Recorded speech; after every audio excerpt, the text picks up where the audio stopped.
The Gemini, a Disturb Inc. book short, noir story just desserts Book 2 H. Dare Brown. For my Sandy girl. Gemini, N, Latin for twins, one face for the world, one kept in reserve. The Gemini. The Gemini H. Dare Brown, 1978. Moira came to my funeral. Of course she did. She always was a good egg. We hadn't seen each other in years. With her out in Kalamazoo, which turns out is a real town in Michigan of all places, and me still here in Baltimore, I can't remember the last time I actually laid eyes on her. I can see the crow's feet and laugh lines that have marked her face in the decades since college. The signs of a woman who has known happiness. Today, though, she's wearing an expression that's a taut blend of frustration and sadness. I've seen it before. It's the same look she gave me the night I left our dorm room to meet Mickey. It took me a while to grasp what Moira knew even back then. That night, I was killing my chances of having a life like hers. No laugh lines for me, no crow's feet on the mask I've worn all these years. I think Moira believed my foolishness would eventually run its course, and I'd eventually wise up to the fact that my shady shortcut to stardom was actually a dead end. In those early days, though, we both thought no real harm would come from my secret foray into burlesque. I'd sneak back into the dorm late at night after performing at the 2 o'clock club and regale Moira with my adventures as Vivi Rouge. But as the tales grew darker, as my run-ins with Conk Lewis, the club comedian, became more unsettling, Moira urged me to step away. She wanted me to slough off my starry-eyed alter ego. She wanted Wilma Belinsky back. If I hadn't met Mickey at the club, Moira's advice might not have fallen on deaf ears. I might have gotten out in time. Instead, one night I climbed into Mickey's car and effectively killed off Moira's wide-eyed roommate Wilma for good. Mickey survived it all, thrived in fact. He's always been a go-getter, in relentless, often charming pursuit of whatever or whoever he wants. When we first met, he said we were alike. He used to go on about how he admired the way I camouflaged my ambition with my Grace Kelly poise. He said he wanted to help me find my way to film stardom, to Broadway. But in the 23 years we were married, I hardly stepped foot outside of Baltimore. That first night, Mickey took me to Conk Lewis's house to settle a score. The next morning, he took me to City Hall to get married. Wives can't testify against their husbands, after all. Afterwards, he moved me into one big house after another, where I was expected to be on his arm while he swanned about with the local movers and shakers. A fair number of those movers and shakers have come to pay their final respects to Mrs. Mickey, Vivienne Hamilton. My counterparts, the ladies of the right various guilds and social clubs, have made a decent showing. They tend to be mindful about appearances, which makes it a little surprising that they're here, considering the circumstances of my death. But who can resist a front-row seat to a scandal? Some brought their husbands. Some came alone, either by choice or circumstance. Quite a few of them have divorced, or been divorced by their rich husbands. Someone is always looking to trade up or younger in this crowd. I would have divorced Mickey years ago if I could have. Being Catholic would have made it tougher, but not impossible. The entire Belinsky clan would have thrown a fit if I'd divorced, of course. It was bad enough that I hadn't married a Catholic. In the end, my family has made a paltry showing. Just a few token representatives down from Rhode Island. My grouchy oldest brother, a couple cousins, a widowed aunt. Dad's gone, and Mom doesn't travel well anymore, not even from Greenbelt. Most of my siblings refused to venture far from home. Still, they arranged a respectable funeral for me. As far as they're concerned, at least I died a married woman and still a Catholic myself, true enough to my upbringing. The real reason I never tried for a divorce, though, was Mickey himself. He made it very clear to me from the start that this was a life-or-death sentence. The wedding vows carry a whole extra meaning when you've watched your intended strangle a man to death the night before. The real surprise guests at my funeral are Urso, aka the bear, and Sul, who serves as Urso's right-hand man. Sul was my boss at the 2 o'clock club back in the day, but I'm under no delusions that they're here for me. These are Mickey's other associates. They aren't as apt to turn up at Chamber of Commerce meetings, but they're movers and shakers all the same. Saul looks as paunchy and forgettable as ever. I think that's his superpower. Invisibility through ordinariness. Urso is another kettle of fish. Over the years, I've caught glimpses out the window of him and Mickey talking in the driveway under the cover of darkness, but it's been a long time since I've seen the bear in full light. He's still handsome, if a little time-worn. The years and his ascent in the family organization have rounded his shoulders a little. He hasn't completely lost that rakish allure that drove the chorus girls wild when he used to come into the 2 o'clock, but it's tempered now by a hint of weariness. It was Urso's family who bankrolled Mickey's blockbusting operation that put us on Easy Street. I've come to learn what an ugly, dirty business Mickey's real estate business is, but it's apparently a terrific way to wash mob money squeaky clean. Now, Mickey's the prime suspect in my death, locked up without bail, despite his connections. I suspect Urso and Sewell are here to try to figure out who upset their apple cart. They hover at the back of the main sanctuary, not coming all the way in for the service. There are unspoken rules of conduct, especially among the lawless. Closed casket, Sewell says. Empty casket, Urso says, and takes a drag on his cigarette. No body, all for show. As he blows the smoke out of his nose, he sees a nun catch a whiff of it and frown at him. He snuffs the cigarette out with his fingers and holds it awkwardly in his hand. Always the Catholic schoolboy under it all. What do you think he did with her? Sewell asks. Who knows? He's not saying. I heard the girlfriend was involved. Oh yeah? Urso says. Where'd you hear that? Around. Around? Who you think you're talking to? Sewell ducks his head, registers the scolding. Sorry, boss. That society chick I've been seeing on the side says Mickey was banging some divorcee on the regular. Urso scoffs. Tell me something the whole world don't already know. Sewell continues to spill what he thinks he knows. Maybe Vivi wouldn't give him a divorce, good Catholic girl and all. My girlfriend thinks Mickey's side piece got tired of waiting. Maybe she did it. Or at least helped. Your girl's best feature ain't exactly her brains, Saul. I'm not buying it. You know how proud Mickey is of his Protestant work ethic, likes to talk about it in his speeches to all his little clubs. He don't like other people doing for him what he can do for himself. Always going on about it. That's rich, Sewell says, chuckling. He does have a history dealing with his own problems when people cross him. You talking about that trouble with Conk Lewis? Hey, why don't you shout it a little louder? I don't think the priest heard you. Sorry, Sewell said, and lowered his voice. Made Vivi go with him that time, right? So he also maybe has a habit of making his ladies watch when he takes care of things. Urso grimaces, shakes his head a little, rolls his shoulders. I don't know. This whole thing, it don't make any sense. Mickey was already talking to me about getting some assistance with this particular problem. He just needed a little more time to get some stuff moved out of Vivi's name and put somewhere he and the new piece could access it later without a lot of questions being asked. You're serious? Sewell asks. How come I didn't know about that?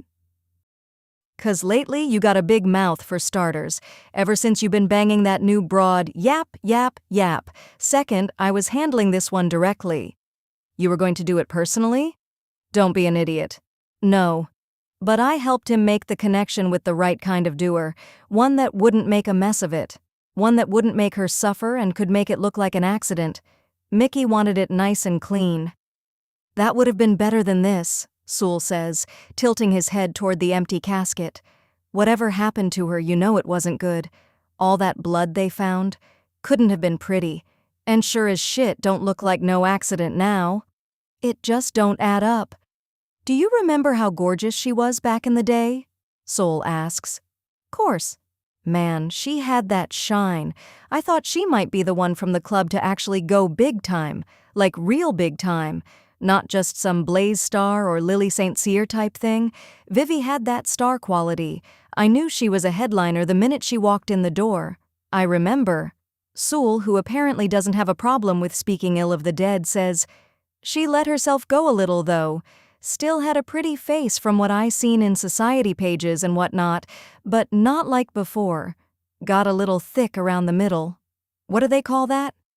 Middle-age spread. Like you don't know about that, Urso says. Sewell pats his ample belly, chuckles.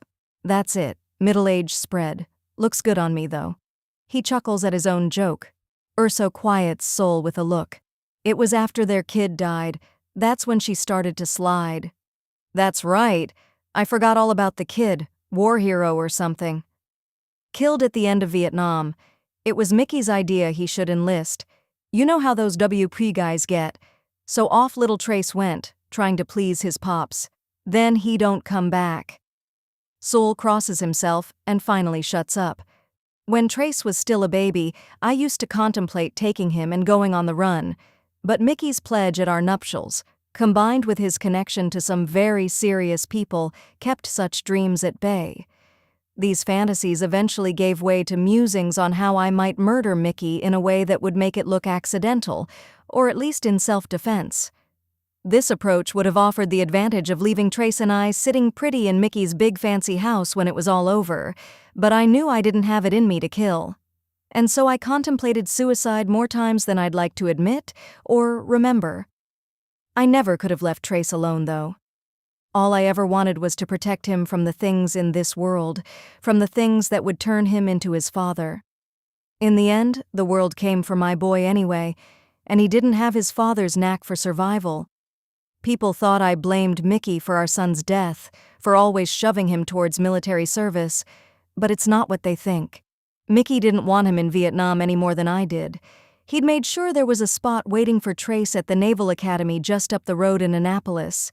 He wanted Trace to be an officer, not a grunt. The war was winding down, and Mickey was banking on it being over before Trace was done at the academy. Trace never went to Annapolis. He wasn't trying to impress Mickey when he joined the Marines instead. He did it because he thought it was only fair. He did it because he could never help putting his money where his mouth was. What a man my boy would have become. Most of the boys in our social circle avoided service with fortuitous doctor's diagnoses or their parents' quiet bribes to the draft board. And while Trace knew his dad wouldn't go that far, he also knew we weren't above doing whatever it took to protect our only child. In the spring of his senior year, I'd even brought him all the things he needed to go to Canada with a whole new identity. Just in case, I'd said. Mom, no. Trace, just listen. No way. I know you mean well, but I'm not running off to Canada or faking flat feet. It's not fair to the guys that serve, and I'm not waiting for my number to be called either. I'm signing up right after graduation. I'll train as a medic, and I'll make sure that more guys come home. To this day, I don't know where Trace got his decency and sense of fairness from. Mickey and me, earnestness isn't exactly our strong suit. Maybe it skips a generation. I'll come home too, Mom, Trace had said, softening, pulling me into a hug. I promise. The memory of it runs me through like a sword. To be fair, unkept promises are a Hamilton family tradition. At the beginning of our marriage, Mickey still let me do local theater. Even for a little while after Trace was born, he shined me on, feeding my pipe dreams, telling me we'd eventually move to New York or LA so I could do Broadway or films. During that time, he'd fund local plays for me to star in, just like he promised me he would before Conch, before we got married, before he dropped the facade, before.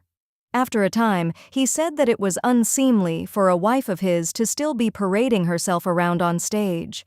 When Trace started school, the days grew long. It only takes so long to not eat so you can stay skinny, go to charity board meetings, and thank the maid and gardener for their services when handing them their checks each week. I convinced Mickey to let me volunteer with local theater groups, sticking to the behind-the-scenes work. He didn't really care what else I did, as long as it didn't interfere with my useful volunteer work. I was never to neglect my duties on all those ladies' auxiliaries, with their advantageous social connections that Mickey would then spin into business connections.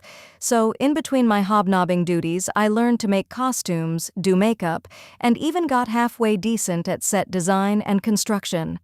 The key is to pay attention to the little details that all help tell a story. Trace and my work and friends in the theater community were enough to make life tolerable. I also won't lie and say that I was in constant fear of Mickey or that the sexual energy between us had dissipated.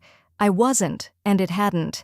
I wondered sometimes if that low undercurrent of fear, knowing exactly the kind of violence he was capable of, kept the fires of attraction burning just a little brighter.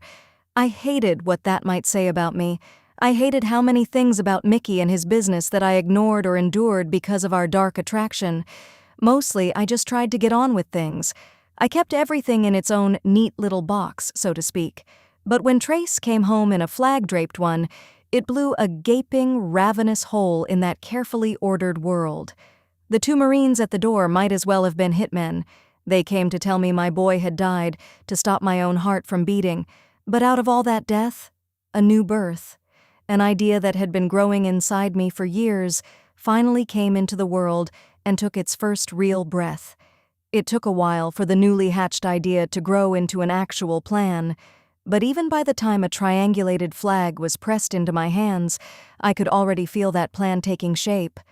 I decided I would wait for Trace's sweet old dog, Gemini, to die. I couldn't bear to leave her. He'd loved her, and she'd been my constant companion since Trace had gone. What was another 2 or 3 of years? I could do it in my sleep, and I mostly did. Who knew Mickey had also started his own countdown? While I waited for Gemini to join Trace in the afterlife, I doggedly practiced a skill I'd discovered by accident years before.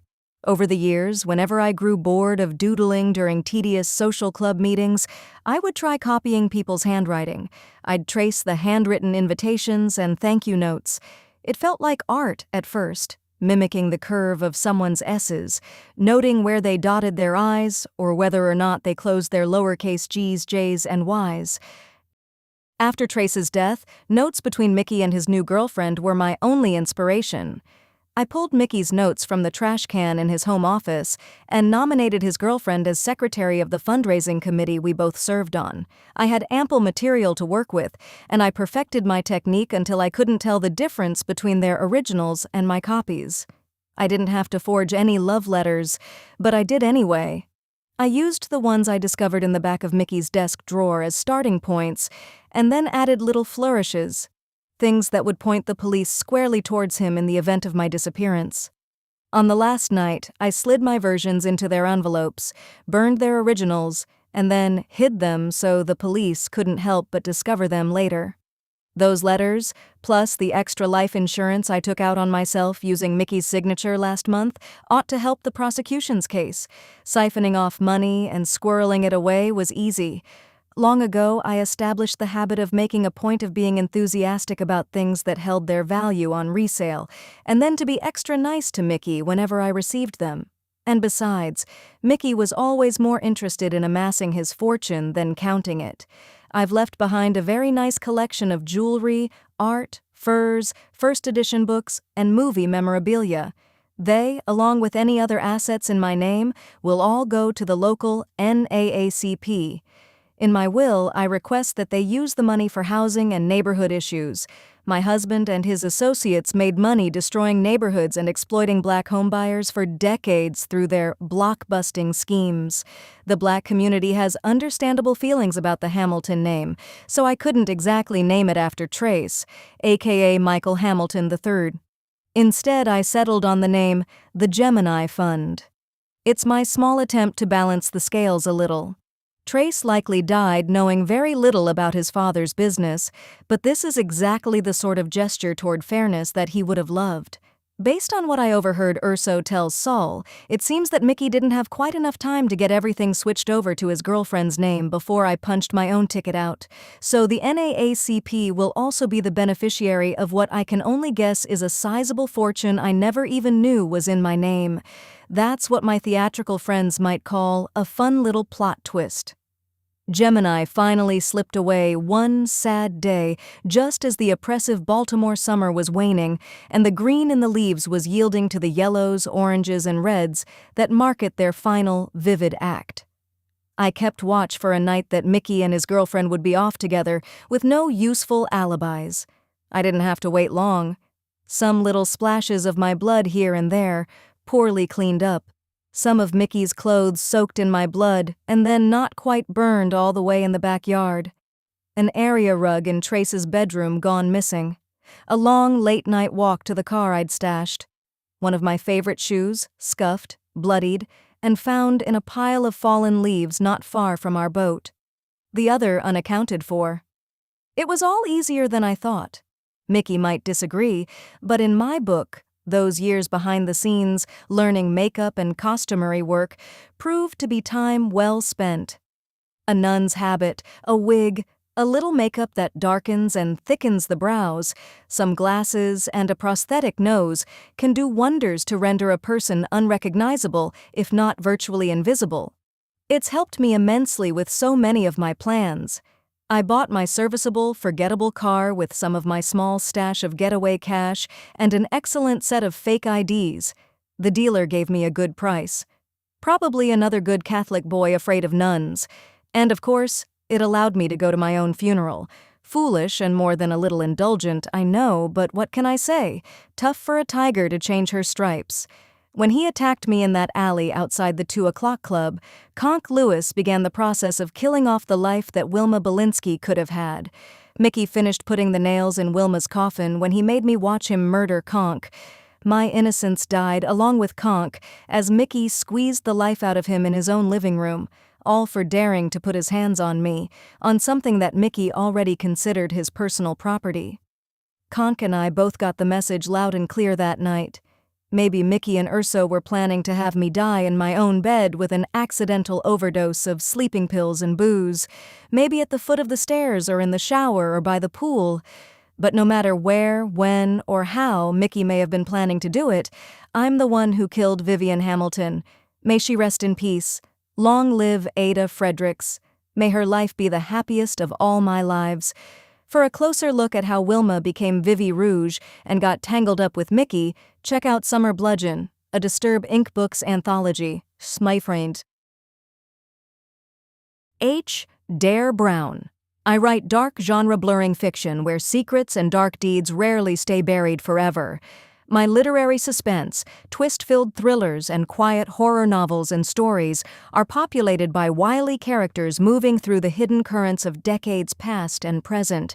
If you're drawn to stories that echo instead of scream, you've found your author. I also edit anthologies, curating collections of mystery, suspense, thriller, noir, and horror that bring together a wide range of voices.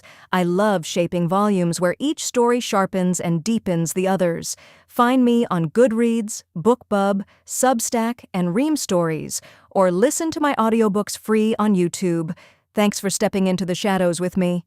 Dare rhymes with scare. www.tonran79franklinpress.com, H. Dare Brown Substack, Ream YouTube, Pinterest, Goodreads, BookBub. Disturb Inc. Books. Get your free copy of Projection of Shadows by H. Dare Brown. Visit https://79franklinpress.com, Disturb Inc. Books, or click on the QR code below. Find out about upcoming releases from Disturb Inc. Books by following H. Dare Brown on Amazon, BookBub, and/or Goodreads. Thanks for reading and welcome to the Disturb Inc. Books community. See you in the shadows. H. Dare Brown. Gemini Copyright C. 2026 by 79 Franklin Press, LLC. This is a work of fiction. Names, characters, places, and incidents either are the product of the author's imaginations or are used fictitiously, and any resemblance to actual persons, living or dead, business, companies, events, or locales is entirely coincidental. All rights reserved under international and Pan-American copyright conventions. No part of this text may be reproduced, decompiled, transmitted, reverse-engineered, or stored in or introduced into any information or retrieval system, in any form or by any means, electronic or mechanical, photocopying, recording, or other means, now known or hereafter invented, without express written permission of 79 Franklin Press, LLC, except for the use of quotations in a book review. By payment of the associated fees, you have been granted non-exclusive, non-transferable right to access and read the text of this ebook on screen or the text of this paperback book in its original form. For more information, address disturbincbooks@gmail.com.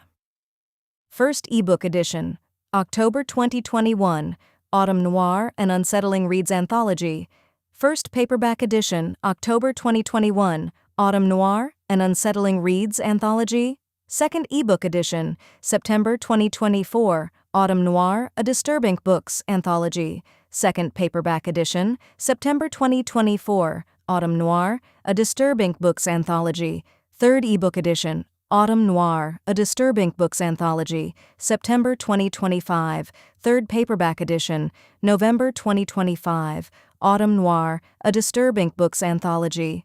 Editing, H. Dare Brown and Robin Nabel. Book design by H. Dare Brown. Cover design by H. Dare Brown. Published by 79 Franklin Press, LLC. w.79franklinpress.com. V. 1022 APR 26. Formatted with vellum.